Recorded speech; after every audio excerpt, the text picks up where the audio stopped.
Hi, I'm Joyce Pierce from Prepared in Every Way, and this video is to help you get started on completing the information in the book that you've recently purchased, which is called All They'll Need to Know.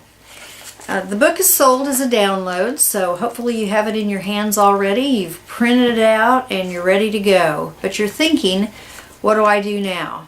Well, the first thing I recommend is that you just go through the pages, browse it, and just see what kind of information you're going to need. And maybe that's all you'll do today. Just kind of figure out what kind of information you start looking for. It's really pretty simple. Just getting started is sometimes the hardest part. But I recommend that you look around your house, and if you've got an old binder that you're not using, that's a great place to start.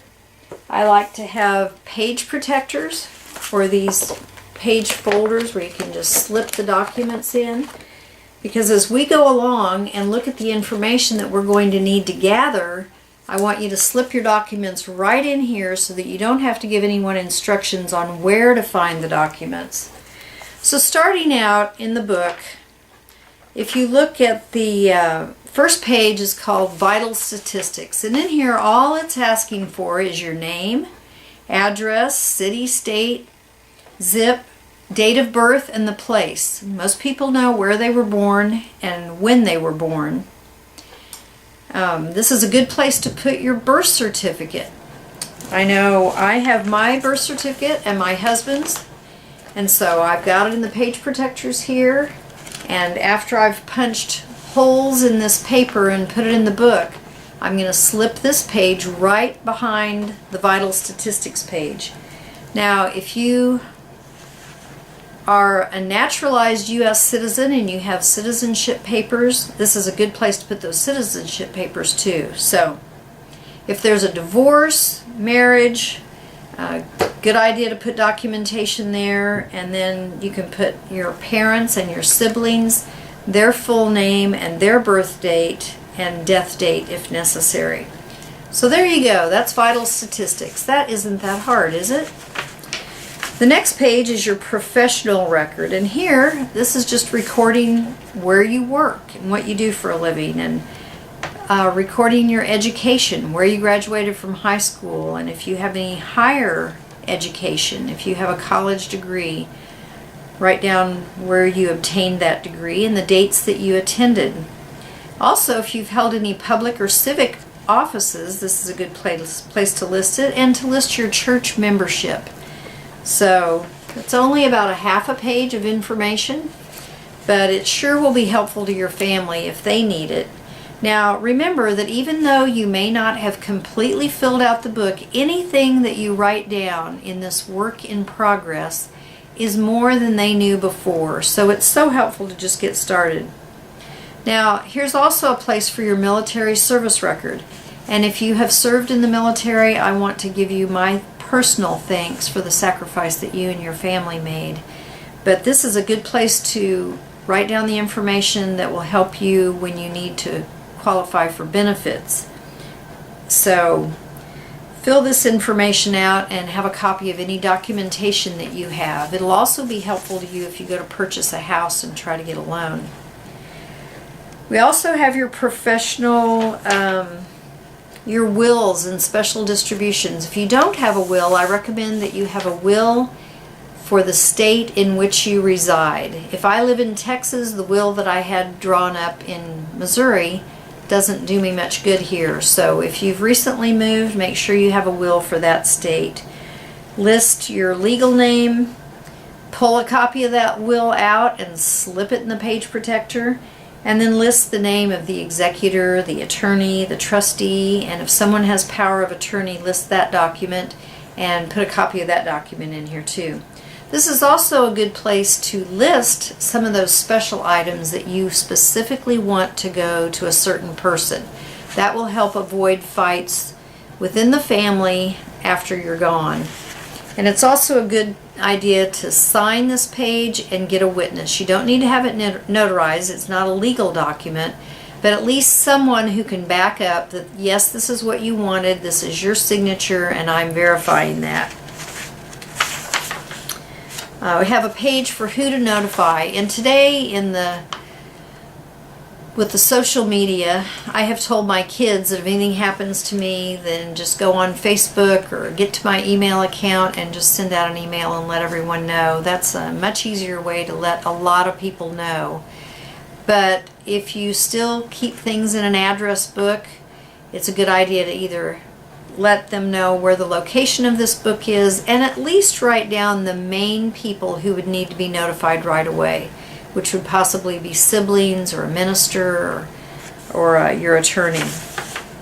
Next, we have a page for funeral instructions, and people don't usually like to talk about their funeral instructions, but if you have already bought your cemetery lots, it's a good idea to have a copy of that deed right there in the page protector. And let your family know where you want to be buried. If you've got any special instructions, this is the place to put it. If you've got special hymns that you want to be sung, or a certain person that you would like to do the singing or play the organ, that's good too. Now, one thing that I have for my Social Security is a copy of the original cards that were issued way back in the day. And then I also have a copy of my marriage license to my husband.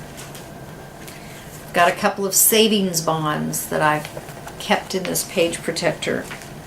So things like that are important to you that you don't want to have to go search and look for, it's a good place to have it in this book. When it comes to checking accounts, sometimes we change our checking accounts. I recently gave up my national bank account and went to a credit union because of the fees. And so when I got my new checks, I voided a check and voided a deposit slip, taped it to a piece of paper and put it behind this page.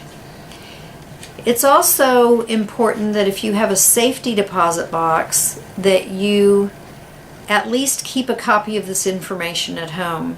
First of all, if you have a safe deposit box, realize that you won't be able to get into it 24/7. If death occurs or if you have to evacuate over the weekend or in the evening, you won't have access to this. So I actually recommend keeping your documents in a fireproof safe at home. But if you feel more comfortable keeping it in a safe deposit box, at least have copies at home. And I might also suggest that whatever you put in your safe deposit box, make sure it's at the very least in a Ziploc bag so that it's protected from moisture. I know in Houston we had flooding that got into my safe deposit box that I had years ago, and papers were wet and people lost some pretty valuable things in their safe deposit boxes because of the water. So it's a good idea to have them in a Ziploc bag at the very least. Same thing with savings accounts, certificates of deposits, stocks, bonds, and mutual funds. Now most people keep their stock certificates with their broker and they don't keep them in their homes. But if you have any stocks, this is the place to put them. Employee savings plans and profit sharing plans, retirement programs, trust accounts. These are things that usually the individual knows, but your spouse doesn't really know anything about it. So make sure you have your documentation for that. If you own real estate, make sure you have a copy of the deed in this book. And remember that you're going to keep this book in a fireproof box, so you don't have to worry about it lying around and being exposed to the elements. Something that people don't often think about is loans that are owed to you. A lot of us have loans that we pay, but we may not make a record of any money that is owed to us. So make sure that if you've loaned someone money, you have documented it, you have the paperwork signed and in here so that your spouse can collect on that if you're not here. We'll also run into liabilities. What loans do you have? What are the loan numbers? What's the amount of the payment? When will it be paid off? Again, record the information, but then have a copy of those loan papers here. Then we've got automobiles, and fortunately we have paid off our cars, and so I have the certificate of title here for each car. That's in my book. So lots of times on insurance you will have a lien holder for the car, but once you get that car paid off, make sure you let your insurance company know. Then we also have personal insurance, and that can include life, health, medical, disability. This is a good place to write those policy numbers down. And again, if you have an insurance card or the policy, slip that in there, or at least make a copy of the card and put it in the folder. Then medical information. If you take medication, you would want to keep a copy of the different medications that you take. If you're evacuating and you have a 72-hour kit, it's good to have a few days worth of medication in that backpack or in your suitcase.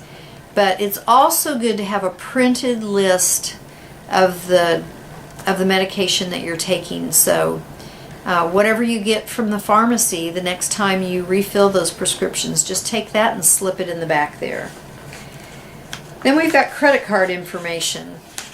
Give you a couple of pages to record that, but my advice to you is to pay off your credit cards so that you have the amounts available if you are in a disaster situation. But be sure to record this information. And I know whenever you get a card, you get that piece of paper that holds the cards, and that has your account number and everything in it.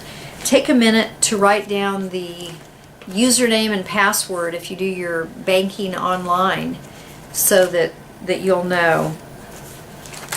In my book, I also have a copy of an advance directive, so my husband knows what to do if I'm on life support or before I get to life support. I've also taken the time to write my own obituary, and I wrote one for my husband because I knew there were lots of things about our early lives that our children wouldn't know.